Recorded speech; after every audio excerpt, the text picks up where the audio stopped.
नमस्कार, आदाब और सत श्री अकाल दोस्तों। मेरा नाम है उत्कर्ष मिश्रा और आप सभी का पॉलिटिकल साइंस अड्डा के इस यूट्यूब चैनल पर स्वागत है। दोस्तों आज हम लोग what is democracy and why democracy का मोस्ट इम्पोर्टेंट क्वेश्चंस करने वाले हैं। ये ऐसे क्वेश्चंस होंगे जो आपके एग्जाम में पूछे जा सकते हैं। इसके ऊपर पूरी वीडियो बन चुकी है। अगर इसके आपको टॉपिक समझना है तो आप प्लेलिस्ट में जाकर देख सकते हैं। तो चलिए हम स्टार्ट करते हैं। अगर इस चैप्टर को हम देखें तो सबसे पहले इस चैप्टर की डेफिनेशन ही पूछ ली जाती है कि आखिर का जो डेमोक्रेसी वर्ड है उसकी मीनिंग क्या है, यानी डिफाइन डेमोक्रेसी या right a definition of democracy, इस तरीके का क्वेश्चन पूछा जाता है। तो आप लोगों को क्या लिखना है कि democracy is a form of government in which the rulers are elected by the people. ये डेफिनेशन आपको लिखनी है जो कि 1 मार्क में पूछी जाएगी।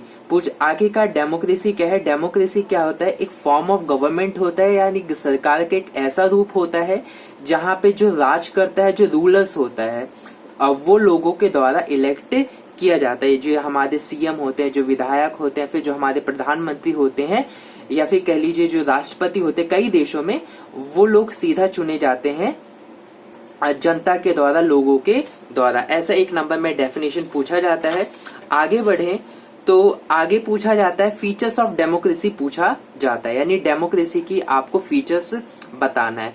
तो इसके लिए आप लोगों को क्या लिखना, अगर सीधा सीधा पूछे right the features of democracy, तो आप लोग लिख सकते हो कि डेमोक्रेसी के अंदर पहला फीचर ये होता है कि major decisions by elected leaders, यानी जो डिसीजंस होते हैं, यानी जो मेन डिसीजंस होते हैं वो इलेक्टेड लीडर्स लेते हैं, यानी जिनको जनता चुनती है वही मेजर डिसीजंस लेते हैं। उनके अलावा किसी और को नहीं लेना चाहिए मेजर डिसीजंस। और इसका आप आंसर इस तरीके से भी लिख सकते हो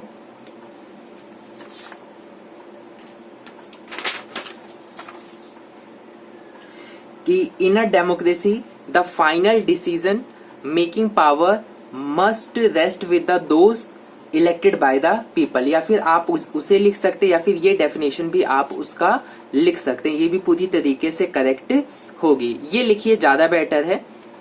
अगर दूसरे फीचर की तरफ हम मूव करें तो दूसरा फीचर इसके अंदर होता है free and fair electoral competition, यानी कहीं ना कहीं जो कंपटीशन होना चाहिए वो पूरी तरीके से फ्री होना चाहिए, स्वतंत्र होना चाहिए और फेयर, यानी सही तरीके से होना चाहिए।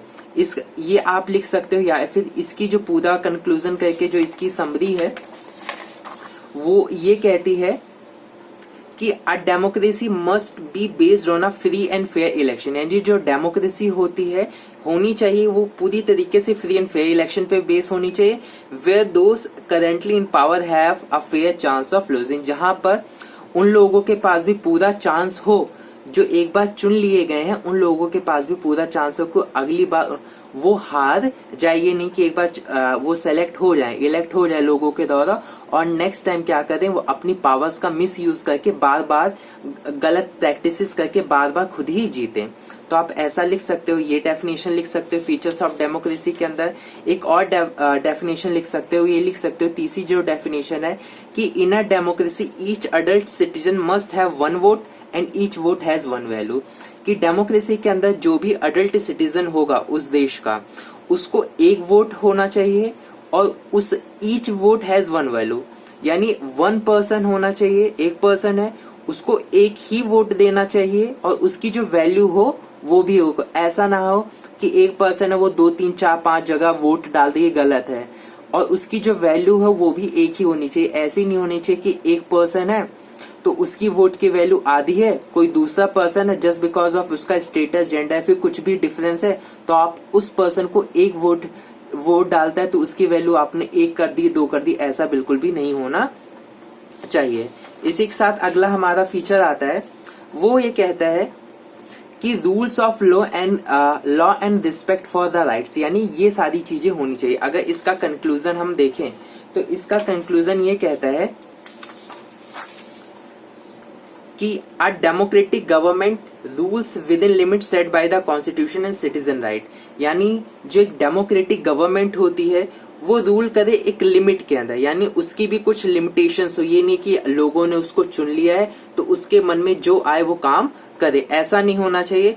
और सेट बाय कॉन्स्टिट्यूशनल लॉ, जो कॉन्स्टिट्यूशन के द्वारा डिफाइन होना चाहिए कि गवर्नमेंट क्या कर सकता है और सिटीजन के राइट क्या, एक जो आम नागरिक है उनके क्या क्या राइट्स होने चाहिए।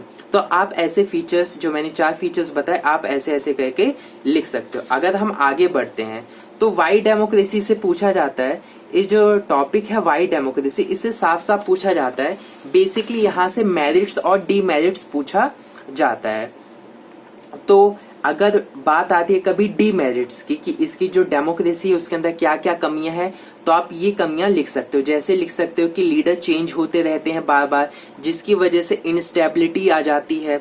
दूसरा पॉइंट आप ये लिख सकते हो, अगर इनको अच्छे से समझना है तो इसके ऊपर वीडियो बनी हुई है, तो आप उसको अच्छे से देख सकते हो और अच्छे से समझना हो तो।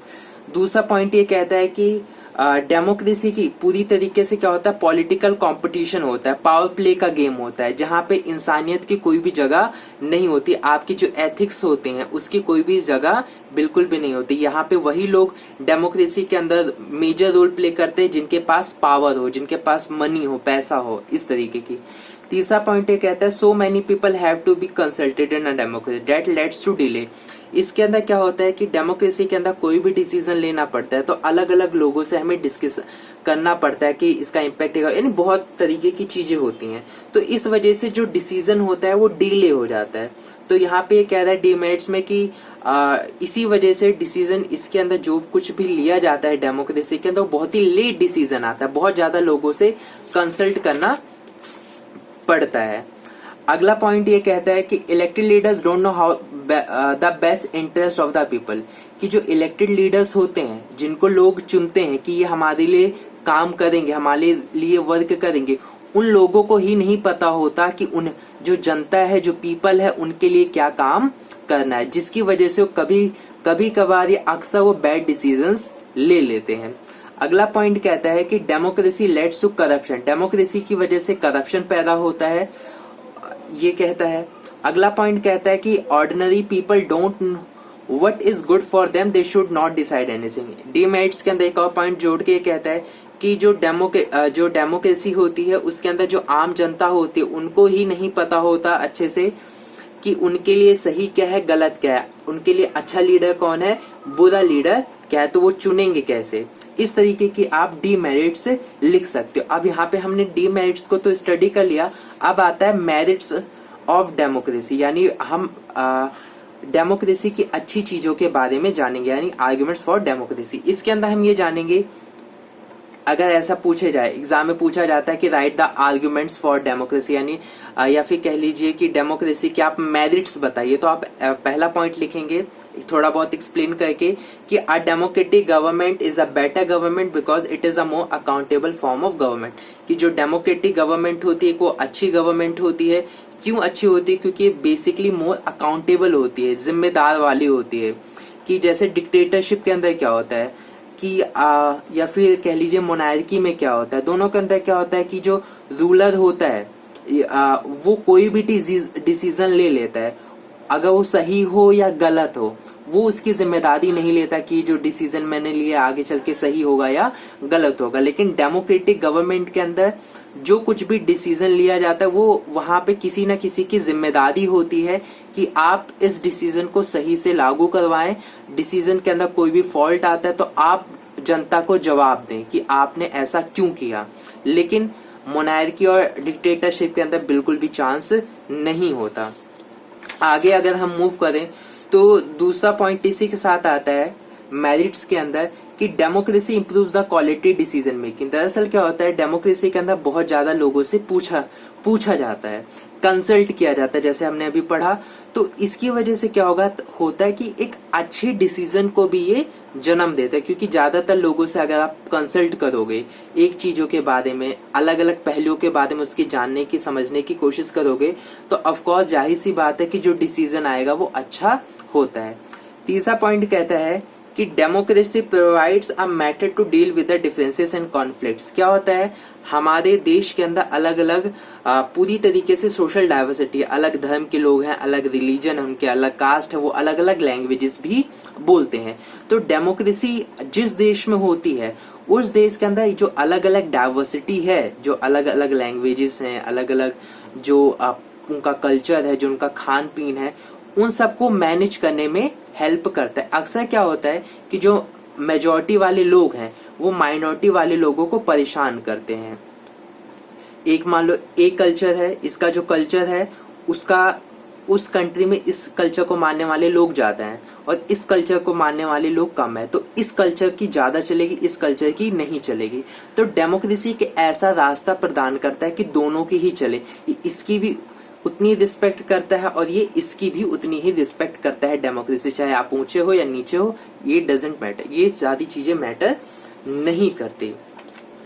अगर हम अगले पॉइंट की तरफ मूव करें तो ये कहता है कि democracy enhances the dignity of citizen, यानी जो डेमोक्रेसी होता है वो इनहेंस करता है डिग्निटी ऑफ सिटीजन, यानी जो लोगों की गरिमा है उसको ये इम्प्रूव करने की कोशिश करता है, जो लोगों की रिस्पेक्ट है उसको ये इम्प्रूव करने की कोशिश करता है। मेरिट्स में आप लिख सकते हो, अगला मेरिट में आप ये लिख सकते हो कि democracy is better than other forms of government, कि जो डेमोक्रेसी है वो मोनार्की और डिक्टेटरशिप से काफी अच्छी है, क्योंकि because it allow us to correct its own mistake. क्योंकि ये क्या कहता है कि डेमोक्रेसी के अंदर कोई भी सरकार अगर अपनी गलती करती है तो उसके पास पूरी तरीके से वो चांस होता है कि वो अपनी गलती को सुधार सके। लेकिन यहाँ डिक्टेटरशिप मोनार्की के अंदर जो उन्होंने कह दिया वो कह दिया, चाहे वो सही हो या गलत हो, ऐसा उन लोगों को कोई जनता से मतलब नहीं होता। लेकिन डेमोक्रेसी के अंदर का कोई वो डिसीजन उन गवर्नमेंट को लगता है ये सही है पर जनता को लगता है डिसीजन गलत है, डिसीजन चेंज